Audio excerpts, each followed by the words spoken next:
February 24th, 2022. A date that will forever be etched in Ukrainian history. In the pre-dawn darkness, Russian forces unleashed a coordinated assault across Ukraine's borders. President Vladimir Putin had given the order for what he called a special military operation. In reality, the largest military invasion in Europe since World War II. As missiles rained down on strategic targets across the country, a massive convoy of Russian armored vehicles began its advance toward Kiev from Belarus. The objective was clear: capture the Ukrainian capital, topple President Volodymyr Zelensky's government, and effectively end Ukrainian independence in a matter of days. The world watched in stunned disbelief. Despite weeks of warnings from Western intelligence agencies, many thought Putin's threats were mere posturing. They were wrong.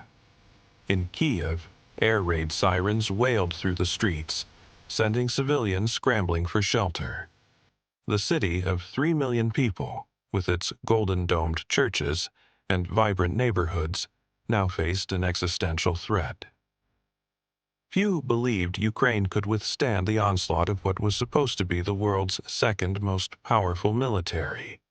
"I need ammunition, not a ride."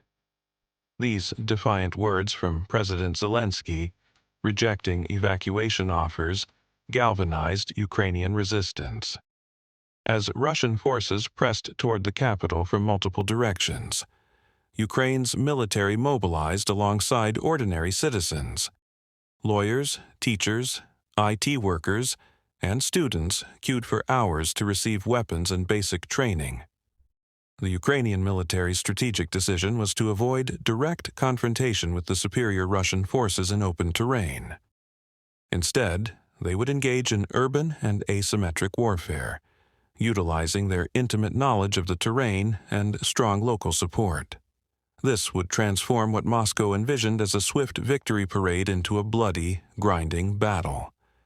By February 25th, Russian forces had captured the Hostomel airport, just 15 miles northwest of Kyiv, in a daring airborne assault. The strategic airfield could potentially serve as a bridgehead for flying and reinforcements. Yet Ukrainian forces mounted a fierce counterattack, denying the Russians the ability to land transport aircraft.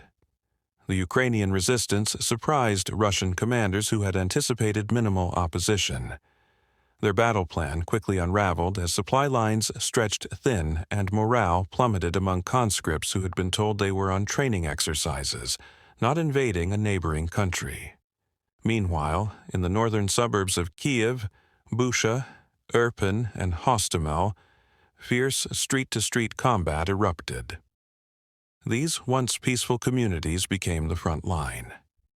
Ukrainian forces, utilizing Javelin anti-tank missiles supplied by Western allies, inflicted devastating losses on Russian armored columns confined to narrow streets and predictable routes. As the battle intensified, Ukrainian civilians showed extraordinary courage. Grandmothers prepared Molotov cocktails in makeshift workshops. Farmers towed away abandoned Russian tanks with tractors. Road signs were removed or altered to confuse the invading forces. This was not just a military resistance, it was a nation rising in defiance. The Battle of Kiev was becoming a pivotal moment not just for Ukraine, but for the post-Cold War international order. As Russian forces encircled the capital from 3 directions, the question remained: could Ukraine's outnumbered defenders hold off the Russian bear? By early March, the Russian strategy was clear: encircle Kyiv, cut off supply lines, and force its surrender through isolation and bombardment. A 40-mile column of Russian vehicles stretched ominously toward the capital from the north. Satellite images of this massive convoy appeared on news broadcasts worldwide, becoming an ominous symbol of the invasion's scale. But the convoy soon encountered a series of problems that would come to characterize the Russian military's performance throughout the battle. Logistical failures left vehicles without fuel. Poor maintenance resulted in breakdowns that blocked narrow roads. The much vaunted Russian military machine was revealing critical vulnerabilities. Ukrainian forces capitalized on these weaknesses with remarkable agility. Small, mobile units armed with anti-tank weapons launched hit-and-run attacks against the stalled convoy. Drone operators with commercial quadcopters dropped improvised explosives on vulnerable Russian positions. The Ukrainian military's nimble approach contrasted starkly with Russia's rigid, top-down command structure. In the skies above Kiev, the expected Russian air superiority never fully materialized. Ukrainian air defense systems, some dating back to the Soviet era, proved surprisingly effective. The Ghost of Kiev, a mythical Ukrainian fighter ace, may have been folklore, but it symbolized the unexpected resilience of Ukraine's air force and air defenses. Meanwhile, the civilian toll mounted. Russian artillery and missile strikes targeted residential buildings, hospitals, and schools. The strategy seemed designed to break Ukrainian morale through terror, but instead hardened resolve. Images of bombed apartment blocks and civilians killed while fleeing through designated humanitarian corridors fueled international outrage. In the suburb of Irpin, civilians fled across a destroyed bridge under Russian fire. The photo of a mother and her 2 children killed by a mortar while attempting to evacuate became a devastating emblem of the war's human cost. Each such tragedy strengthened Ukrainian determination and international support. By mid-March, the Russian advance had stalled. Unable to achieve their quick victory, Russian forces dug in around Kyiv's outskirts. The suburban battlegrounds became scenes of brutal house-to-house combat. Ukrainian defenders used their intimate knowledge of the terrain to devastating effect, ambushing Russian units in urban environments for which they were poorly trained. The digital dimension of this conflict proved equally important. Ukrainian hackers disrupted Russian communications. President Zelensky's skilled use of social media rallied domestic morale and international support. His nightly video addresses, delivered from recognizable Kyiv landmarks while wearing his now iconic olive green T-shirt, demonstrated that the government remained functional despite the siege. Russia's information warfare efforts proved less effective. Claims about denazifying Ukraine fell flat internationally, particularly given President Zelensky's Jewish heritage.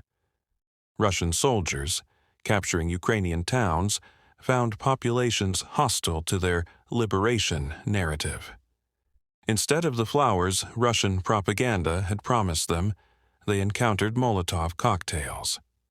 As March progressed, the Battle of Kiev had evolved from Russia's anticipated lightning strike into a grinding war of attrition. The suburbs surrounding the capital were transformed into apocalyptic landscapes of burnt-out vehicles and shattered buildings. For every street the Russians captured, they paid a heavy price in blood and equipment. The invaders were learning a lesson that military history has taught repeatedly. Conquering a city is difficult, but subjugating a population united in resistance is nearly impossible.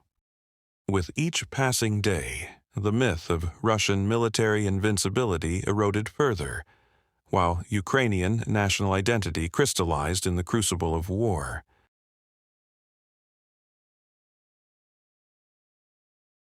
By late March, the Russian offensive had lost momentum. The initial plan to rapidly seize Kiev had failed, forcing Moscow to reassess its strategy. Intelligence reports indicated that Russian forces were digging in around Kiev, suggesting a shift to a prolonged siege. However, these defensive positions also signaled something else. The Russians were increasingly concerned about Ukrainian counterattacks. The battle had settled into a brutal rhythm. Russian artillery pounded Ukrainian positions and civilian areas indiscriminately, while Ukrainian defenders conducted nimble strike operations against vulnerable Russian units. The war had become a contest between Russian firepower and Ukrainian tactical ingenuity. Inside Kyiv, a strange new normal took hold. In neighborhoods away from the immediate fighting, residents established volunteer networks to distribute food, medicine, and information. Basement bomb shelters doubled as community hubs where people shared resources and news. Musicians performed impromptu concerts in metro stations, serving as air raid shelters, their melodies a defiant response to the explosions above. The capital's defenders received crucial assistance from an unexpected source, the spring weather. The infamous Ukrainian muddy season, known as Rasputitsa, turned fields into quagmires, confining Russian vehicles to paved roads where they were vulnerable to ambush. Military analysts noted the irony. The same natural phenomenon that had hindered Napoleon and Hitler was now working against Putin's forces. Meanwhile, Russia's inability to secure air superiority continued to hinder their operations. Ukrainian air defense systems, supplemented by Western-supplied portable missiles, kept Russian aircraft at bay. Unable to safely conduct close air support missions, Russian pilots resorted to launching missiles from beyond Ukrainian airspace, reducing accuracy and increasing civilian casualties. On the diplomatic front, peace talks between Ukrainian and Russian delegations yielded little progress. Russian demands for Ukrainian neutrality and recognition of territorial claims in Crimea and the Donbass were unacceptable to Kyiv. With negotiations stalled, both sides committed to settling the matter on the battlefield. The humanitarian situation in areas under Russian occupation deteriorated rapidly. In Bucha, Irpin, and other suburbs, reports emerged of summary executions, torture, and sexual violence. Civilians described being used as human shields or forced into filtration camps. These accounts, initially dismissed by Russian officials as propaganda, would later be confirmed by satellite imagery and independent investigators. By late March, Ukrainian military intelligence detected something surprising. Russian forces were beginning to withdraw from positions around Kyiv. Initially, Ukrainian commanders suspected a trap or tactical redeployment. Could this be preparation for a more concentrated assault? But as more units pulled back, the pattern became clear. This was not a tactical adjustment, but a strategic retreat. The official Russian explanation claimed this was a planned regrouping to focus on the Donbass region in eastern Ukraine. Military analysts saw it differently. This was a tacit admission of defeat in the Battle of Kyiv. The Russian military, having suffered unsustainable casualties and equipment losses, was abandoning its primary objective. As Russian forces withdrew northward toward Belarus, they left behind a landscape of destruction and evidence of atrocities. The retreating troops seemed determined to inflict maximum damage, mining civilian areas and destroying infrastructure. Ukrainian explosive ordnance disposal teams would later remove thousands of mines, booby traps, and unexploded ordnance from the region. For the people of Kyiv, a cautious sense of relief began to emerge. The capital had withstood the onslaught.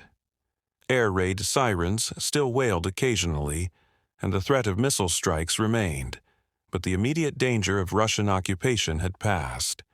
As Ukrainian forces cautiously advanced into the formerly occupied territories, the full extent of what had occurred during the Russian occupation began to emerge. As Ottoman troops poured through the breached walls, the city's fate was sealed. Mehmed's promise of 3 days of plunder unleashed a frenzy of violence and acquisition. The invaders surged through streets where Roman emperors had once processed in triumph, intent on claiming the legendary wealth of Constantinople. The scene at Hagia Sophia, Christianity's greatest church for nearly a millennium, was particularly harrowing. Thousands of civilians had taken refuge there, believing ancient prophecies that angels would descend to save the city when enemies reached the sacred building.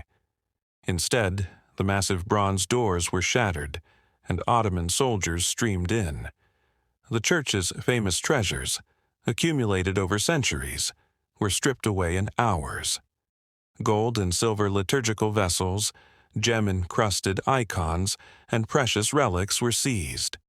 The invaders tore down the great silver iconostasis, melting it down for its material value.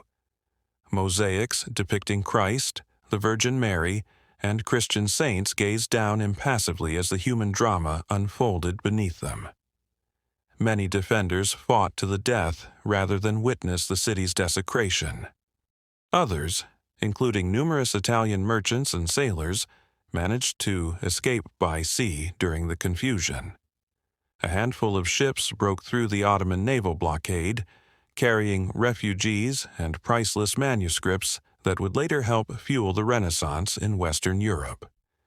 Mehmed himself entered the conquered city in the afternoon, proceeding directly to Hagia Sophia. Accounts describe his reaction as one of awe at the building's grandeur. He immediately ordered an end to the looting of the church and declared it would become the imperial mosque of his new capital. One of his first acts was to climb the altar and perform the Muslim prayer, symbolically transforming the space. By Ottoman tradition, the Sultan was entitled to 1/5 of all plunder, including captives. Mehmed's share included members of the Byzantine nobility, who would later be ransomed for enormous sums.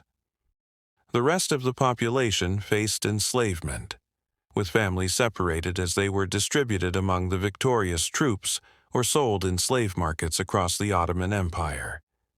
Yet, amid the brutality, there were also moments of unexpected mercy. When Mehmed discovered a group of Janissaries about to destroy the Church of the Holy Apostles, he intervened, protecting the building that housed the tombs of Constantine the Great and other Byzantine emperors. While the church was later demolished to build his ancestors' mosque, this initial act revealed a conqueror conscious of the historical significance of his victory. The conquest of Constantinople sent shockwaves across Europe. Pope Nicholas V called for a crusade, though his appeals produced little concrete action. The psychological impact was profound. Christendom had lost its eastern bulwark, and the Ottoman Empire now straddled Europe and Asia. For the Greek world, the fall represented an apocalyptic event. The Byzantine Empire had been the keeper of Greek language, literature, and Orthodox Christianity for a millennium. Now, the center of Greek civilization had passed into Muslim hands, forcing a diaspora of Byzantine scholars, artists, and theologians. Many fled to Italy, bringing with them ancient manuscripts preserved in Constantinople's libraries. These texts, containing works of Plato, Aristotle, and other classical authors thought lost to Western Europe, helped fuel the Renaissance. In this way, the very trauma that ended Byzantine civilization helped seed new intellectual awakenings elsewhere. The conquest also marked a turning point for the Ottoman Empire. Mehmed II, now truly earning his title, the Conqueror, immediately set about transforming Constantinople into the capital of his burgeoning empire. He would order the city to be repopulated, inviting Muslims, Christians, and Jews to settle there, beginning its transformation into the cosmopolitan Ottoman capital of Istanbul. For the 21-year-old Sultan, the victory fulfilled a dream that had obsessed Ottoman rulers for generations. Constantinople's fall removed the greatest obstacle to Ottoman expansion and secured Mehmed's place in history. The young conqueror reportedly reflected on the transience of imperial power while walking through the abandoned halls of the Byzantine palace, quoting a Persian poem. The spider weaves the curtains in the palace of the Caesars. The owl calls the watches in the towers of Afrasiab. The successful defense of Kiev fundamentally altered the trajectory of the entire war. What Russia had planned as a rapid regime change operation had transformed into a protracted conflict with no clear end in sight. The Ukrainian victory established several crucial precedents that would shape the conflict's subsequent phases. First, It demonstrated that Ukraine's military, despite being outgunned and outnumbered, could effectively counter Russian forces through superior tactics, motivation, and territorial knowledge. The David versus Goliath narrative resonated globally, increasing international support for Ukraine's cause. Countries that had initially hesitated to provide lethal aid now committed to substantial military assistance packages. Second, the battle exposed critical weaknesses in Russia's military doctrine and capabilities: poor coordination between air and ground forces, inadequate logistics, low morale among conscripts, and inflexible command structures all contributed to the Russian failure. These problems would persist as the conflict shifted eastward, preventing Russia from fully capitalizing on its numerical advantages. Third, the Battle of Kiev solidified President Zelensky's transformation from a political newcomer with low approval ratings to a wartime leader of international standing. His decision to remain in Kiev despite the danger, captured in his simple statement, "I am here," became emblematic of Ukrainian resistance. His leadership style, combining authenticity with strategic communication, proved remarkably effective in maintaining national unity and international support. The battle also highlighted the crucial role of modern technology in contemporary warfare. Ukrainian forces effectively employed drones for reconnaissance and striking Russian positions. Secure communications platforms allowed for coordinated defense efforts. Satellite imagery provided by Western partners gave Ukrainian commanders valuable intelligence on Russian movements. Meanwhile, smartphones in civilian hands documented Russian atrocities in real time, preventing Moscow from controlling the narrative. For the residents of Kiev and surrounding areas, recovery began slowly. People returned to their homes when possible, clearing debris and rebuilding. Schools reopened where safe to do so, sometimes in basement classrooms to protect against potential air raids. Business owners repaired shops and restaurants, determined to restore normalcy despite ongoing air raid sirens. The psychological impact of the battle would prove lasting. Many civilians, especially children, showed symptoms of post-traumatic stress disorder. Mental health services were overwhelmed with cases. Yet alongside the trauma emerged remarkable resilience. Community support networks strengthened, with neighbors helping neighbors in the massive recovery effort. Internationally, the battle created a new geopolitical reality. NATO, which had faced questions about its relevance in the post-Cold War era, found renewed purpose in countering Russian aggression. Finland and Sweden abandoned decades of neutrality to seek membership in the alliance, a direct consequence of Russia's actions in Ukraine. The European Union moved to reduce dependence on Russian energy, accelerating renewable energy initiatives and diversifying supply sources. For Russia, the failure at Kiev proved costly beyond military losses. Economic sanctions began to bite, causing inflation and shortages. International companies withdrew from the Russian market.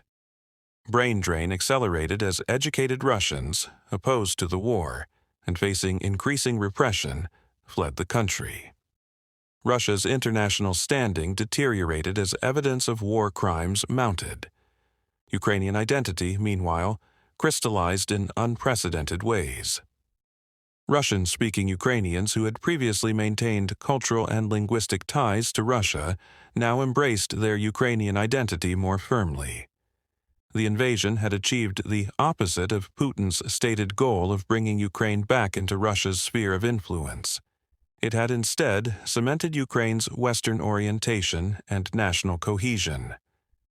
By summer 2022, though the war's focus had shifted to eastern and southern Ukraine, the Battle of Kiev remained a powerful symbol. The city's skyline, still intact despite Russian efforts, represented Ukrainian sovereignty preserved through sacrifice and determination. The blue and yellow Ukrainian flag flew over government buildings that, according to Russian plans, should have been occupied by Moscow's proxies. Thus, what began as Russia's attempt to quickly decapitate the Ukrainian government instead became a watershed moment in post-Soviet history. The battle where Ukraine demonstrated to the world and to itself that it would not surrender its independence without a fight.